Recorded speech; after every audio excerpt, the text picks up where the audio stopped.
For this technique, I'm going to start by laying flat on my back on the ground. And this is one of those places where you can look at it and say, where the heck are you going to get the energy, the kinetic energy, to be able to put injuries into this guy, right? And that is a problem, but not really when you understand and you think about striking rather than as punching or kicking. Instead of thinking of it that way as something to do with your arms and legs, you think about it as all of you, all of the time. So now instead of hitting him inside the internal saphenous nerve here with my arm, which won't do anything appreciable at all, I know I need to use all of me all of the time. So what I'm going to do is I'm going to give him my forearm as hard as I can right across the inside of the thigh to get that internal saphenous nerve, and I'm going to do it with my entire body. So I'm going to move my entire body in that direction. That's how I'm going to get the energy to get this strike done. So from here, I'm just going to roll in that direction and throw my entire body at that target. So I'll hit all at once.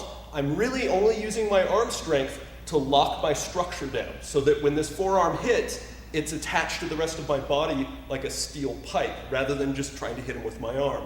That's going to wreck that target, numb the leg, get this spinal reflex right here. Now from here, it's easy to see where the energy for the next shot is going to come from, because I'm just going to once again roll everything back in the other direction and once again strike with all of me all at once. The muscles of my arm and the muscles of my upper torso only being used to lock the structure down so the elbow is in and down nice and tight.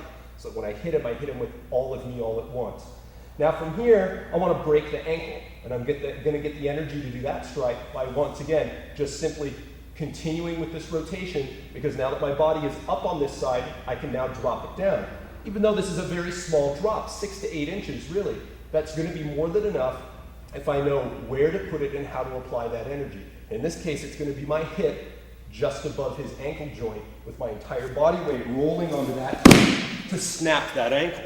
Now, once I've snapped that ankle and the guy has fallen back here and I get to the head trauma in addition to the broken ankle, I'm going to continue this rotation, and now for my final shot, which is going to be to rupture his bladder, I've got all this force coming up and over the top, because once again, that's where my body's going to go. So all of me, all at once, comes up over the top, and I put all of it into the bladder target right there. This hand right here, I'm not pushing on this, I'm not doing anything fancy like that. The reason this hand is here is because, once again, it's going to be all of me. I'm not going to lay back here and try to elbow like this. This isn't going to get anything done. What's going to get stuff done is me coming over the top and throwing my entire body weight, the weight of this arm included, into that bladder target to rupture it. That will rupture it and get an injury. Now, if I think there's anything more he needs, I've got plenty of other targets here, plenty of other opportunities. When I feel I'm finished, then I'm just going to roll in the opposite direction to get out and get up, and I'm all done.